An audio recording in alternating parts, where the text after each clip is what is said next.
မြမပြည်သားတိုင်းတည်ထားတဲ့ပြည်ထောင်စုအဓိပ္ပာယ်မြမလူမျိုးတော်တော်များများကမြမပြည်ထောင်စုဆိုတဲ့အဓိပ္ပာယ်ကိုဒီကနေ့တိုင်နားမလည်ကြသေးပါဘူး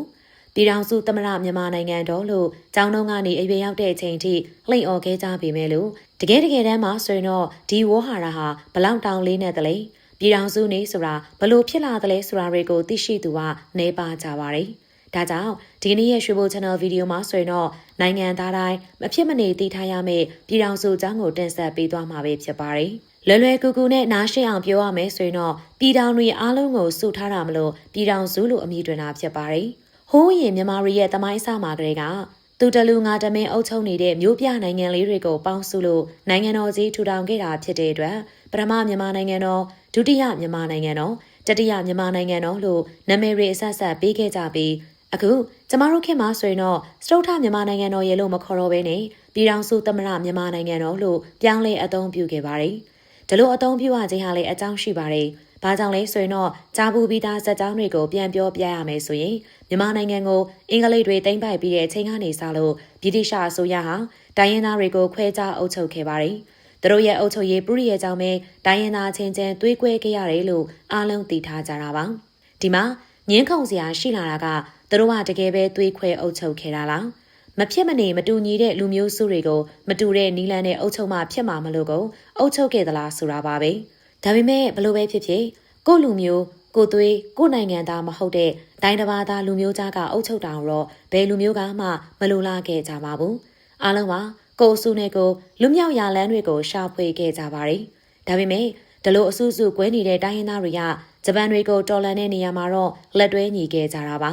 အားလုံးကအရေးကြီးသွေးနီးကြပြီးဖက်စစ်ဂျပန်တွေကိုလက်မခံခဲ့ပဲနဲ့ပေါင်းစည်းတော်လှန်ခဲ့ကြပါတယ်1946ခုနှစ်ဇန်နဝါရီလရွှေရကုံကုန်းတော်အလဲပစ္စည်းရမှာကျင်းပခဲ့တဲ့ဖာစာပါလာညီလာခံမှာဆိုရင်တော့တိုင်းရင်းသားအားလုံးလက်တွဲပြီးလွတ်လပ်တဲ့ပြည်ထောင်စုနိုင်ငံထူထောင်ကြတော့မယ်ရေလို့ဆုံးဖြတ်ချက်ချမှတ်ခဲ့ပါတယ်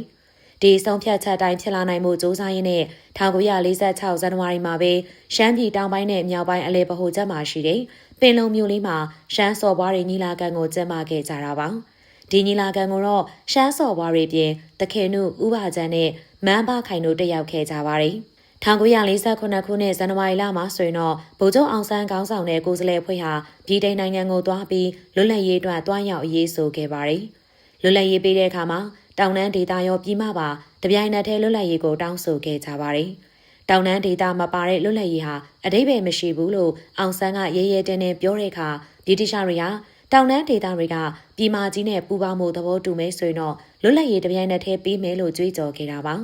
အဲဒီကသွေးစည်းခြင်းကိုပြသခြင်းအပြင်တိုင်းရင်းသားတွေနဲ့တသားတည်းဆန္ဒပါတဲ့အောင်ဆန်းအတလီစာချုပ်ကိုဗိုလ်ချုပ်အောင်ဆန်းကချုပ်ဆိုနိုင်ခဲ့ပါတယ်အဲဒီနောက်မှာဆိုရင်တော့အားလုံးသိထားတဲ့အတိုင်းပါပဲတပြည်တော်လုံးမှာရှိနေတဲ့တိုင်းရင်းသားတွေရဲ့သွေးစည်းညီညွတ်မှုတွေကိုပြသနိုင်ခဲ့တဲ့ဖေဖော်ဝါရီလ12ရက်နေ့ကိုပြည်ထောင်စုနေ့လို့သတ်မှတ်ခဲ့ကြတာပါ။ဒါကြောင့်လူမျိုးစုအလုံးသွေးချွေးကြီးစွာရပြီးတော့မှရရှိလာခဲ့တဲ့ပြည်ထောင်စုဆိုတဲ့စကားလုံးကိုမြန်မာနိုင်ငံသားအလုံးတန်မိုးထားကြဖို့မှာကြားရင်းနဲ့ဒီကနေ့ရဲ့ရွှေဘို channel ဗီဒီယိုကနေနှုတ်ဆက်ပေးရစီလားရှင်။အမြဲတမ်းချစ်ခင်အားပေးလို့ကျေးဇူးများကြီးတင်ပါတယ်။စိတ်ဝင်စားဖွယ်ရာအသက်သက်တော့အကြောင်းရင်းနဲ့ပြန်လာခဲ့ပါအောင်မယ်။ Like and share subscribe ခေါင်းလောင်းလေးနေပြီးတော့အားပေးသွားပါအောင်နော်။